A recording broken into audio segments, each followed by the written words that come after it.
എല്ലാവർക്കും hi. Analytical സേവനം നിങ്ങളുമായി ബന്ധപ്പെട്ടിരിക്കുന്നു. ദേ കടലത് കമ്പനിയെക്കുറിച്ചുള്ള ചില സംഗ്രഹ വിവരങ്ങളിൽ നിന്ന് നമുക്ക് ആരംഭിക്കാം. നിങ്ങൾക്ക് താൽപ്പര്യമുണ്ടെങ്കിൽ നിങ്ങൾക്ക് ഒരു പന്തയം വെക്കാൻ കഴിയും. പഠനത്തിന് കീഴിലുള്ള ഓർഗനൈസേഷന്റെ എല്ലാ പാരാമീറ്ററുകളും കൂടുതൽ സൂക്ഷ്മമായി പഠിക്കാൻ ഞങ്ങൾ നിർദ്ദേശിക്കുന്നു. ഇപ്പോൾ ഞങ്ങൾ കമ്പനിയുടെ നിലവിലെ അടിസ്ഥാന സൂചകങ്ങൾ നോക്കും. ഈ അവലോകനം 2025 മെയ് 22 നിലവിലെ ഡാറ്റയെ അടിസ്ഥാനമാക്കിയുള്ളതാണ്. വർഗീകരണം വഴി കേരളീയ സംഘടന മെരിയൻ ഉപവിഭാഗത്തിൽപ്പെടുന്നു. 35 കമ്പനികൾ മൂല്യനിർണ്ണയത്തിൽ പങ്കെടുക്കുന്നു. ഇത് തികച്ചും പ്രാതിനിധ്യമാണ്.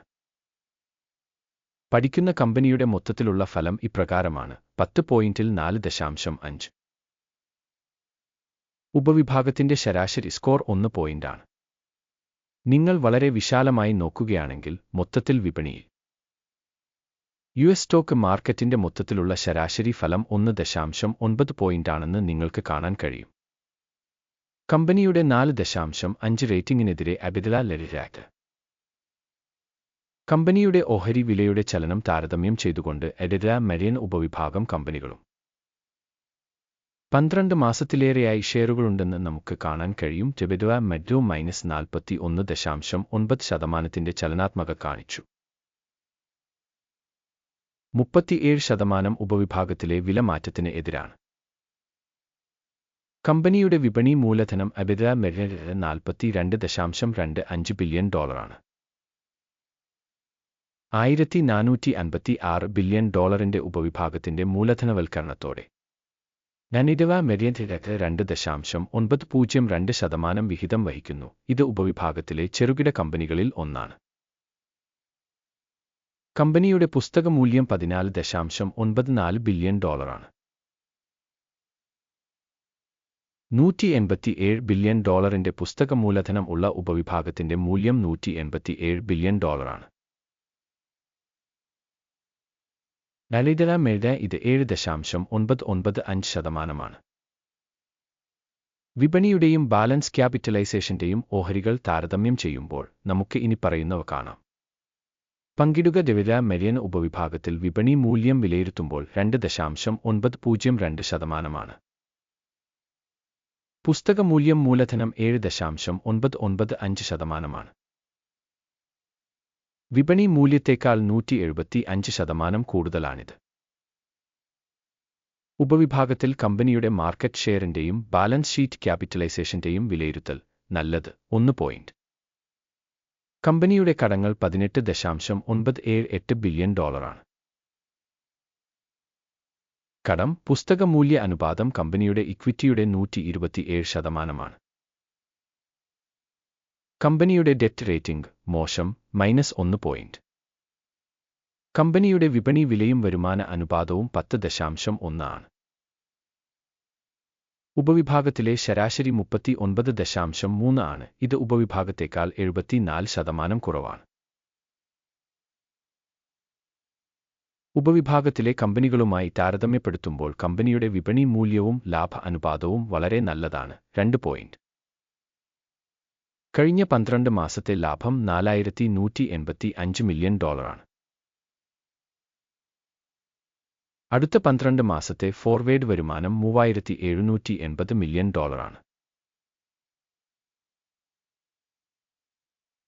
ഇത് നിലവിലെ നിലയേക്കാൾ 9.7% കുറവാണ്.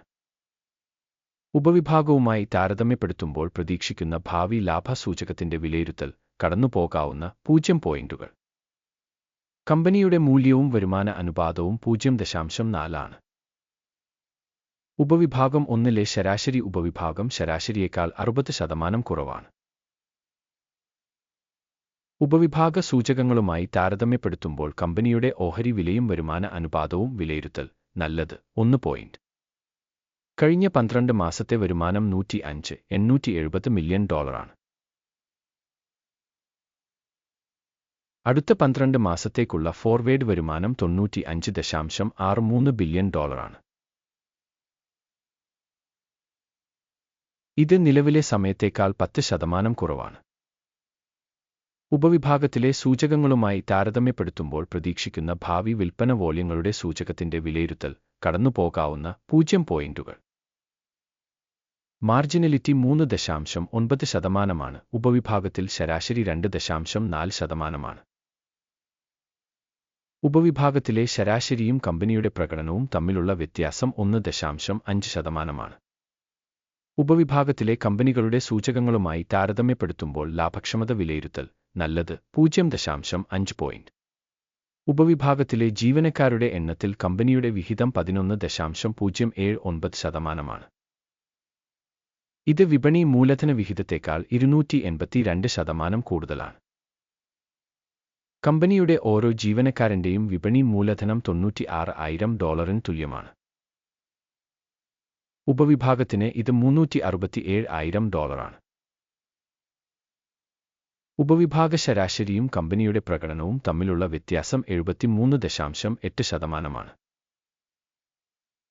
ഉപവിഭാഗത്തിലെ സൂചകങ്ങളുമായി താരതമ്യപ്പെടുത്തുമ്പോൾ ഒരു ജീവനക്കാരൻ വിപണി മൂലധനത്തിന്റെ അളവ് വിലയിരുത്തൽ, നല്ലത്, 0.5 പോയിന്റ്. കമ്പനിയിലെ ഒരു ജീവനക്കാരന്റെ ലാഭത്തിന്റെ അളവ് $9,500. ഉപവിഭാഗത്തിൽ ശരാശരി $9,300. കൂടാതെ ഉപവിഭാഗത്തിലെ ശരാശരിയും കമ്പനിയുടെ പ്രകടനവും തമ്മിലുള്ള വ്യത്യാസം 2%. ഉപവിഭാഗത്തിലെ കമ്പനികളുടെ സൂചകങ്ങളുമായി താരതമ്യപ്പെടുത്തുമ്പോൾ ഓരോ ജീവനക്കാരന്റെയും ലാഭത്തിന്റെ വിലയിരുത്തൽ, നല്ലത്, 0.5 പോയിന്റ്. ഒരു ജീവനക്കാരന്റെ കമ്പനിയുടെ വിൽപ്പന $241,000 ആണ്. ഉപവിഭാഗത്തിൽ $381,000 ഉണ്ട്. ഉപവിഭാഗ ശരാശരിയും കമ്പനിയുടെ പ്രകടനവും തമ്മിലുള്ള വ്യത്യാസം 58%. ഉപവിഭാഗത്തിലെ കമ്പനികളുടെ സൂചകങ്ങളുമായി താരതമ്യപ്പെടുത്തുമ്പോൾ ഓരോ ജീവനക്കാരന്റെയും വരുമാനത്തിന്റെ വിഹിതത്തിന്റെ വിലയിരുത്തൽ, പാസാബിൾ, 0 പോയിന്റ്. വിൽപ്പന ഇടപാടുകളുടെ അളവ് 3.7% തുല്യമാണ്. ഉപവിഭാഗത്തിന് ശരാശരി 1.8%. ഇത് ഷോർട്ട് സ്ക്വീസ് അപകടസാധ്യതയുടെ സൂചകമാണ്.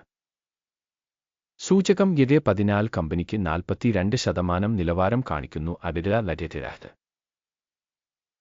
ഉപവിഭാഗത്തിന് YD ലെവൽ 14 55%.